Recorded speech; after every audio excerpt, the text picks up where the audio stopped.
नमस्कार, स्वागत आपण मानक नारी महल परिसर को।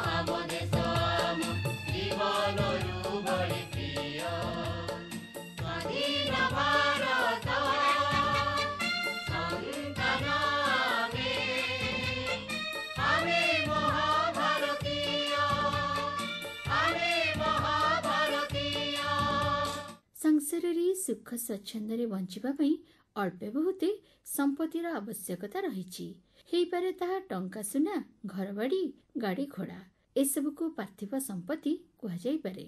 तेबे एसबू छड़ा आहरी किछि जिंस रही जहाको मध्य संपत्ति भाव गणना करा जायछि, ताहाको बौद्धिक संपत्ति कहुए।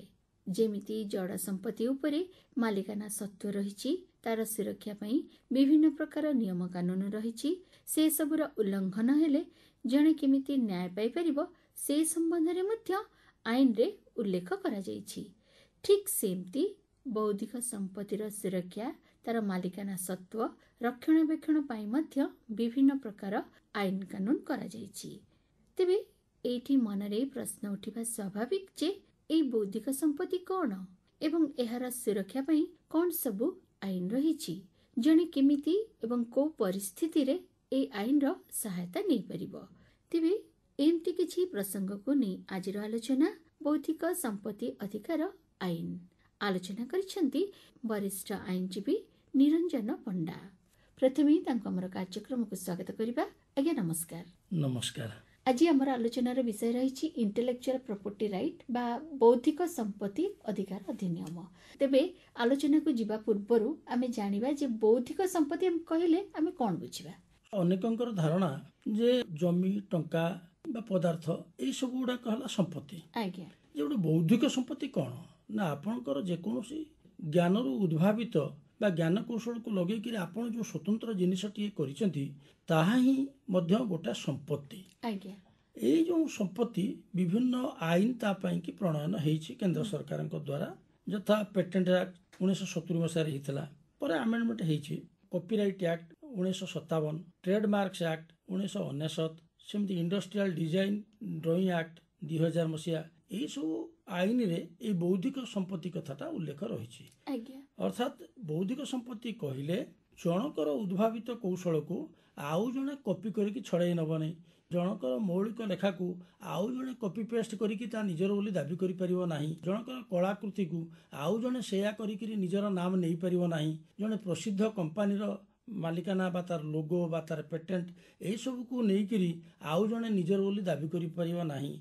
एई आईन मध्य रे आपनकर सुरक्षा दिया जाइछि, मौलिक अधिकार दिया जाइछि, जो माने करिसेंती मूल चिंतन करिसेंती सेमान को अधिकार दिया जाइछि। अधिकार रो उल्लंघन हेले ता पई कोन विधान अछि ता पई मध्य को जाइछि आईन।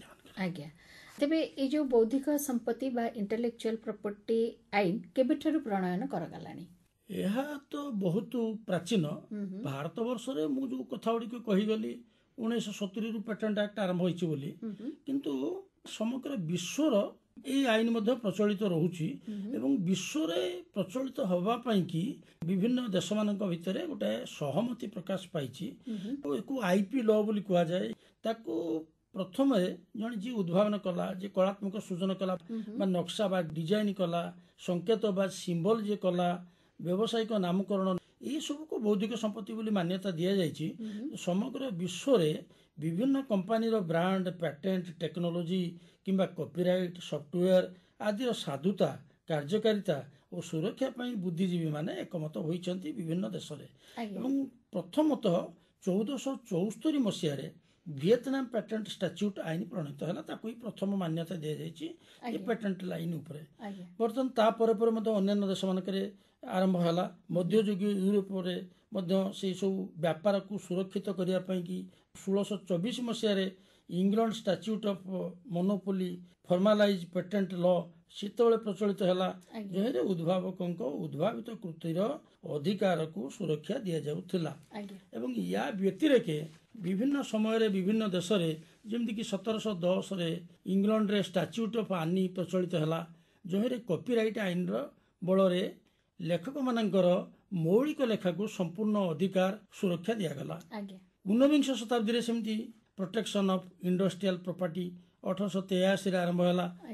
1886ରେ ମଧ୍ୟ ସେଥିରେ ବି ସହମତି ପ୍ରକାଶ ପାଇଲା ଆନ୍ତର୍ଜାତିକ ସ୍ତରରେ, ଯେଉଁଥିରେ କି ପେଟେଣ୍ଟ, ଟ୍ରେଡମାର୍କ, କପିରାଇଟ୍ ଏସବୁକୁ ମାନ୍ୟତା ମିଳିଲା। ବିଂଶ ଶତାବ୍ଦୀରେ ଅର୍ଥାତ୍ 1967ରେ WIPO ବୋଲି ଗୋଟେ ସଂସ୍ଥା ଅଛି, ଯାହାର ଅର୍ଥ ହେଲା ୱାର୍ଲଡ ଇଣ୍ଟେଲେକ୍ଚୁଆଲ ପ୍ରପର୍ଟି ଅର୍ଗାନାଇଜେସନ, ବିଶ୍ୱ ବୌଦ୍ଧିକ ସମ୍ପତ୍ତି ସଂଗଠନ। ସେଥିରେ ମଧ୍ୟ ଯେଉଁମାନେ ସଭ୍ୟ ରହିଲେ ସମସ୍ତଙ୍କ ଭିତରେ ସହମତି ପ୍ରକାଶ ପାଇଲା ଏବଂ ତାରି ମାଧ୍ୟମରେ ଯେଉଁ ରାଜିନାମା ତିଆରି ହେଲା ସେ ରାଜିନାମାକୁ ମଧ୍ୟ ସମସ୍ତେ ମାନି ଆସୁଛନ୍ତି। ସେମିତି 1994ରେ TRIPS ଗୋଟେ ଗଠନ ହେଲା, ଯେଉଁଥିରେ କି trade related aspects of intellectual property rights ଇଏ ବି ମଧ୍ୟ ଗୋଟେ ଗଠିତ ହେଲା। ଇଏ ସବୁ ଏଗ୍ରିମେଣ୍ଟ ବଳରେ ସମସ୍ତ ଦେଶ ପରସ୍ପରକୁ ସମ୍ମାନ ଦିଅନ୍ତି, ମାନନ୍ତି। ଏଇ ୱାର୍ଲଡ ଟ୍ରେଡ୍ ଅର୍ଗାନାଇଜେସନ, ଯାହାକୁ WTO ବୋଲି ଆପଣ ସମସ୍ତେ ଜାଣନ୍ତି, ଯେଉଁଟା ବିଶ୍ୱ ବାଣିଜ୍ୟ ସଂଗଠନ ଅଧୀନରେ ଆନ୍ତର୍ଜାତିକ ସ୍ତରରେ ଏହି ବୌଦ୍ଧିକ ସମ୍ପତ୍ତିର ଅଧିକାର ପ୍ରଦାନ, ସୁରକ୍ଷା ଆଦି ବିଷୟରେ ଯେଉଁ ସହମତି ପ୍ରକାଶ ପାଏ ତାହା ହିଁ ଯେଉଁ ଯେଉଁ ସଭ୍ୟ ଦେଶମାନେ ମାନନ୍ତି ତାକୁ। ବର୍ତ୍ତମାନ ଭାରତରେ ଯେଉଁ ମୁଖ୍ୟ ଆଇନ ମାନ ପ୍ରଚଳିତ ହେଉଛି, ଯାହା ମୁଁ ଆପଣଙ୍କୁ ଟିକେ ଆଗରୁ କହିଗଲି, ଯେଉଁଗୁଡ଼ାକ patent act 1970, copyright act 1957, trademark act 1999, industrial drawing and designs act 2000 ଇତ୍ୟାଦି ଏହି ସବୁ ବର୍ତ୍ତମାନ ଭାରତ ବର୍ଷରେ ପ୍ରଚଳିତ ହୋଇଛି। ଏଇ ଯୋଉ ଆଇନଟି ତାର ଆବଶ୍ୟକତା କ'ଣ ରହିଛି ସେ ବିଷୟଟି?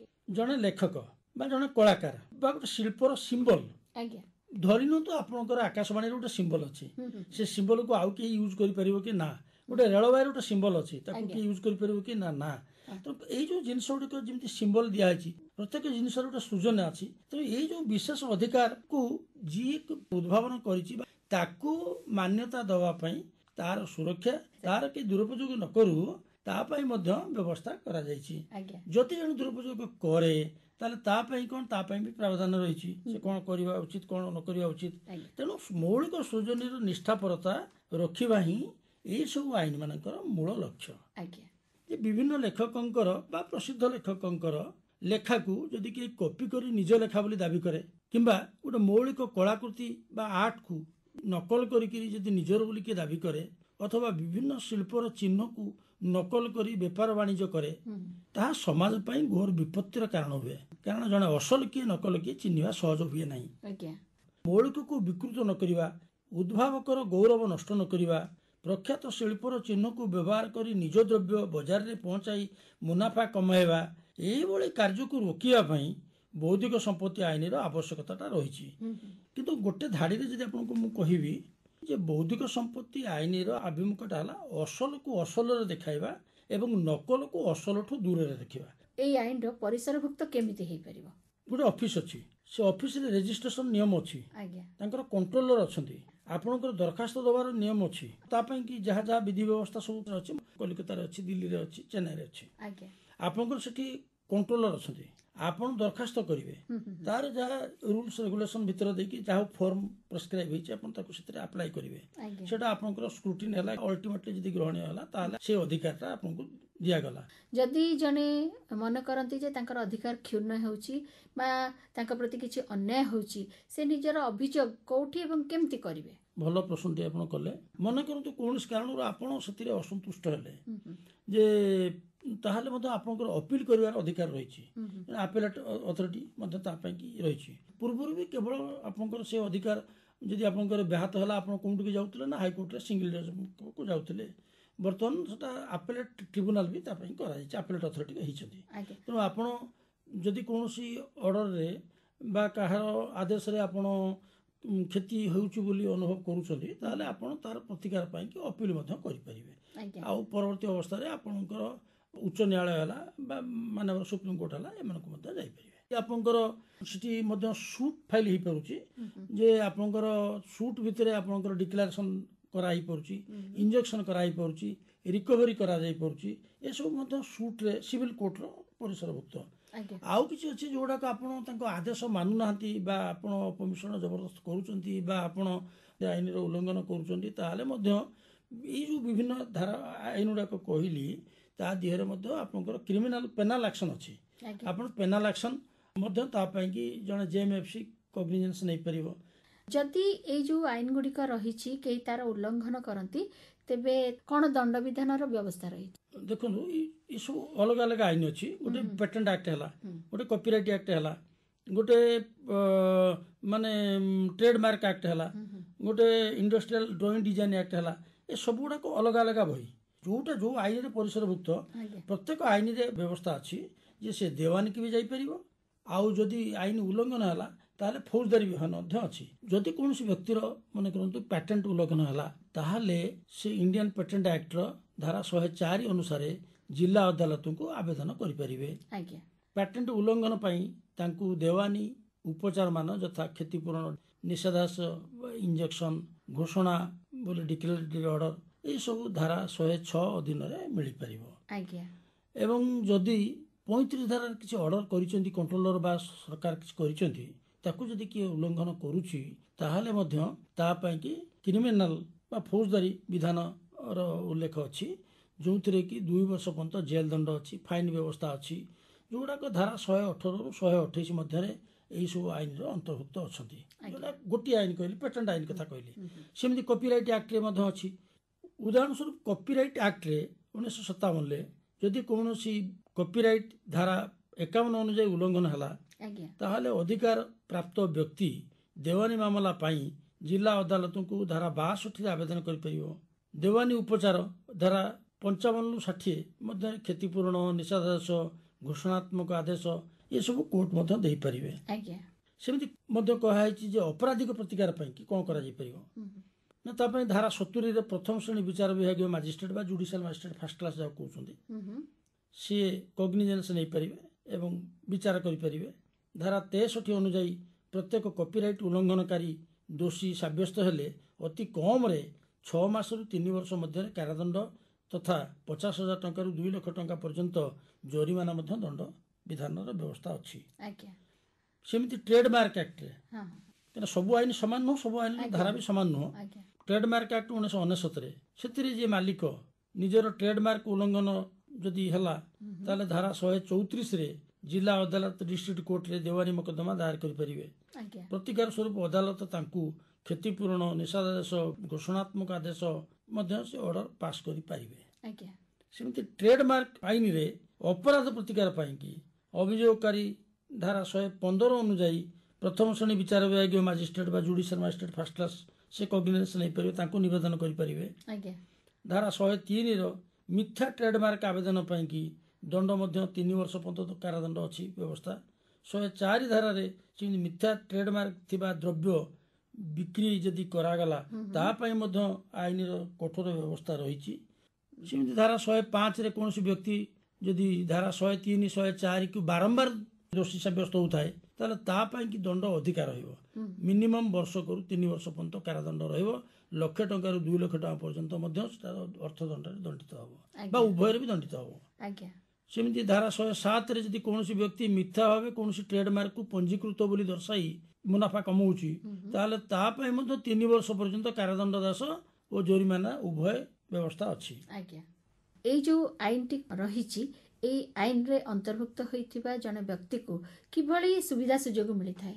ଧରନ୍ତୁ କପିରାଇଟ୍ ଆକ୍ଟର ଧାରା 17 ସେଥିରେ ସାହିତ୍ୟିକ ହୁଅନ୍ତୁ ବା ନାଟ୍ୟକାର ହୁଅନ୍ତୁ, ସେ ଯେଉଁ ରଚନା ଲେଖିଲେ ବା ଜଣେ ସଙ୍ଗୀତଜ୍ଞ ସେ ଯେଉଁ ସଙ୍ଗୀତକାର ସେ ଯାହା ସଙ୍ଗୀତ ରଚନା କଲେ କି ଆଲୋକଚିତ୍ର ମନେକର ଫଟୋଗ୍ରାଫି ହେଲା, ଏସବୁ ବ୍ୟତୀତ ଯେତେ ସୃଜନାତ୍ମକ କାର୍ଯ୍ୟ ସବୁ ରହିଲା ଏ କଳାକାର ମାନଙ୍କୁ जी जार जो विभाग रे अछंती तांकर मौलिक जिनस मौलिक चिंताधारा मौलिक अभिलेखन यही सब कार्य पाई कि बा कंप्यूटर मनकर तो भाइरस आप आजिकल जानते नुआ जुगे कंप्यूटर भाइरस रही जाऊँगी भिन्न भिन्न कंपानी भिन्न भिन्न भाइरस सब प्रतिकार व्यवस्था देइछंती मूल लेखक बा मूल लोक बोली कह जाउची जाको जो सरकार देइछंती परिचय दिया जाउची रेजिस्ट्रेशन करा जाउची तांको सेथि पई कि सुरक्षा दिया जाउची जो माने सुरक्षा व्याहत करुछंती ताको पई दंड विधान हला देवानी हला फौजदारी हला उभयर व्यवस्था रही एक परिचालना परिचालित करिया पई कि रजिस्टर अछंती मूलतः कलिकता रे मेन ऑफिस ही अछि आज्ञा आउ अन्य ब्रांच ऑफिस तीनटा अच्छी मुंबई अच्छी दिल्ली अच्छी चेन्नई अच्छी विभिन्न धारा रे आपनकर धारा 22 अनुसार धरतु गोटे नाटक साहित्य संगीत कलात्मक सूचना ये सब को कॉपीराइट एक्ट दिया जाइछि आपनकर आउ टिके कथा कहबी धरतु ट्रेडमार्क एक्ट धारा 25 रे गोटे वस्तुर ट्रेडमार्क आप केते दिन पय रखि परिबे ता पय गोटे प्रावधान अछि एटा 10 वर्ष पय कि आपन सेटा पंजीकृत करि परिबे आज्ञा परे नवीकरण करि परिबे से धारा 28 अनुसार पंजीकृत होइतिबा ट्रेडमार्क रो मालिक तांको सुरक्षा दिया जाय परिबो मालिकंकर ट्रेडमार्क व्यवहार उपरे द्रव्य और सेवा पई इश्यू होइतिबा ट्रेडमार्क विशेष अधिकार रहिबो ओ से अन्य कोनसी व्यक्ति को एहार व्यवहार करिया पई अनुमति भी देई परिबे आज्ञा सेटा तांकर इच्छा करे जेमति कि मूल लेखक आपन घरे अछंती आपन अधिकार देले आउ जने बही छापिबो आपन मूल बही छापितिले सेकंड बही आउ जने छापिबो आपन को अनुमति नेला पर छापिबो से क्षेत्र रे आपन अनुमति देई परिबे अधिकार भंग हेले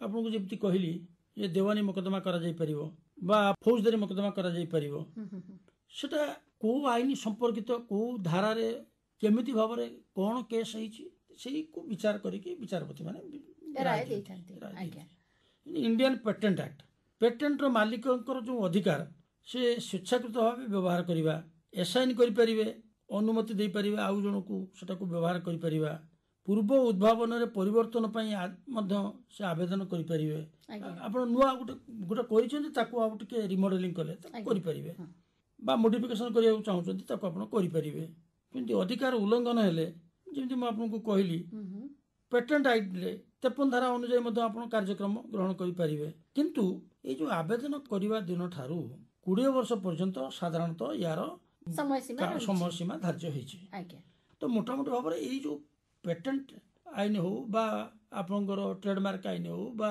कॉपीराइट एक्ट हो ये सब गुड़ाक से बौद्धिक संपत्तिर अधिकार भुक्त बा बौद्धिक संपत्ति आईन परिसर भुक्त साधारण लोक को ये आईन संपर्क रे सचेतन करबा पई कि कोन करा जिबा दरकार खाली आईन करदेले तो हबनी आईनटा लोकंक पाखरे पहुंचवा दरकार एवं लोकंकर भितरे आईन संपर्क रे ज्ञानटा थिबा दरकार ता पई जदि केतला तांकर अधिकार क्षुण्ण होय से माने यार आश्रय नै परिबे हां तो बौद्धिक आईन रो परिसर भुक्त को परिचालना करिया पई एवं विभिन्न लोकंक वार्ता देवा पई विभिन्न लोकंक भितरे सचेतनता सृष्टि करिया पई सरकार मध्य किछि पदक्षेप ग्रहण करूछंती एवं अधिक ग्रहण करा जिबा उचित नॉर्मली आमे देखुछु जे जहार व्यवसाय खेती हला सेही केवल जाउछंती आज्ञा बा जहार मौलिक लेखा आउ के कॉपी करी घोषणा कला निजर बोली से क्षेत्र रे किछिटा होउची किंतु जनसचेतनता सेते जागृत हेई नाही जते होबा उचित आज्ञा सेमती प्रत्येक क्षेत्र रे मो विचार रे ब्लॉक स्तर रे हला तहसील स्तर रे हला विभिन्न कंपोजियम सिंपोजियम इस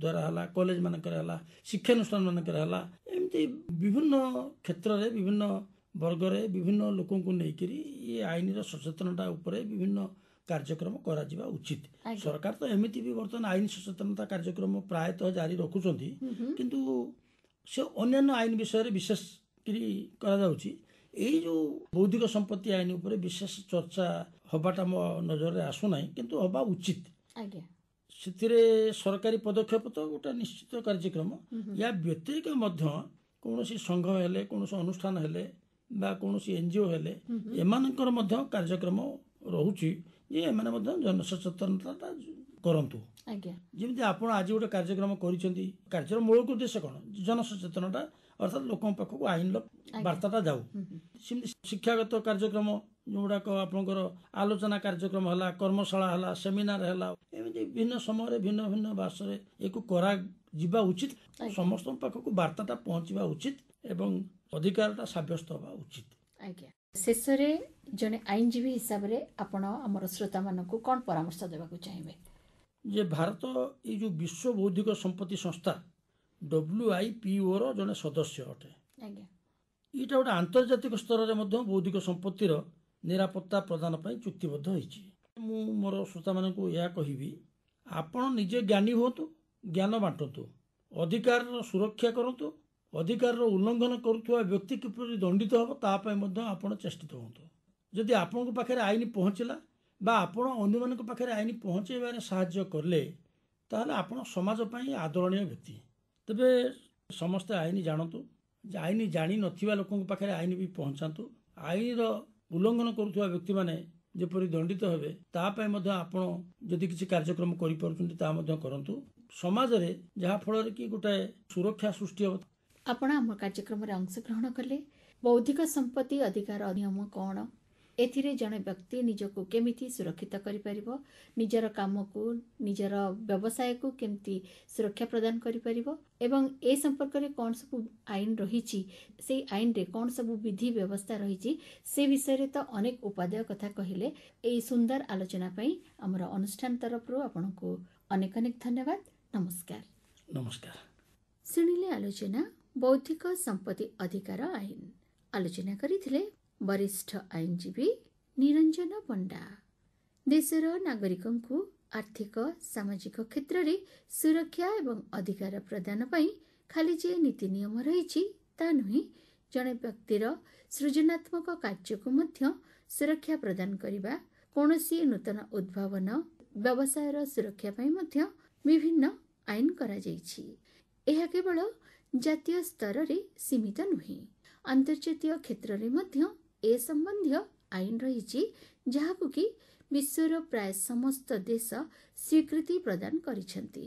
तेबे ए संपर्क रे जानिबा पई व्यापक सचेतनता कार्यक्रम आवश्यकता रही, जहा द्वारा कि सर्वसाधारण एही आईन संपर्क रे जानिबा सहित दरकार समय रे एहाकु कार्य रे लगाई परिबे।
एबे तो अधिकांश महिला निजे निजर गाड़ी चलाई जीवासवा करुछंती।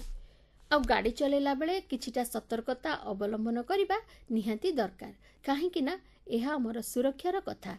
आमे जदि से सब को अणदेखा करबा तेबे अनेक समय विपदर सम्मुखीन हेबार संभावना रही। दुई चकिया गाड़ी चलाउथिले सुरक्षा दृष्टि सर्वप्रथमे हेलमेट पिंधिबा को आदौ भूलंतु नहीं, कारण हठात जदि कोनोसी दुर्घटनार सम्मुखीन हेले तेबे यह मुंड को सुरक्षित रखिथाए। अनेक गाड़ी चलेबा समय मोबाइल कथा होइथांती, तेबे एपरि करबा आदौ उचित नुहे। यह द्वारा रास्ता उपरू ध्यान भंग होबार संभावना रही थाए, जहा द्वारा कि दुर्घटना घटिबार मध्य संभावना रही थाए। तेणु आपण गाड़ी चलाउथिला बेले मोबाइल आदौ व्यवहार करंतु नहीं। जदि निहाती दरकार हुए तेबे गाड़ी को गोटे स्थान रे अटकई मोबाइल रे कथबार्ता हुंतु। गाड़ीर समस्त आवश्यक कागजपत्र गाड़ी डिक्की रे रखिबा को भूलंतु नहीं। आउ निज पाखरे सबुबले ड्राइविंग लाइसेंस को मध्य रखंतु। रास्ता रे सबुबले ट्रैफिक नियम को मानी चलंतु। गाड़ी चलेला बेले जदि साड़ी, चूड़ीदार सलवार किंबा पंजाबी भली पोशाक पिंधुचंती तेबे एहार पणत एवं ओढ़णी आदि को भल भाबरे सजाड़ी रखंतु, काहेकि ना अनेक समय एथिपाई दुर्घटना हेउथिबार नजीर रहिछि। द्रुत गति रे गाड़ी चलांतु नहीं। गाड़ी पछरे जन व्यक्ति ठारू अधिक व्यक्ति को बसांतु नहीं। राति रे गाड़ी चलाउथिला बेले अधिक सावधानता अवलंबन करंतु। एमती किछि छोट छोट दिग प्रति आमे जदि ध्यान रखिबा तेबे आमे निजको सुरक्षित रखि परिबा। आपण माने कार्यक्रम तो सुनिले, कार्यक्रम केमिति लागिला मतामत दे चिठीटे निश्चय लिखिबे। आमको चिठी लिखिबार ठिकाना है नारी महला विभाग मार्फत केंद्र निर्देशक आकाशवाणी कटक पिनकोड 753001। आज कार्यक्रम को एठी रखी विदाय नहीं रहुछि। मु निर्मल्य, नमस्कार।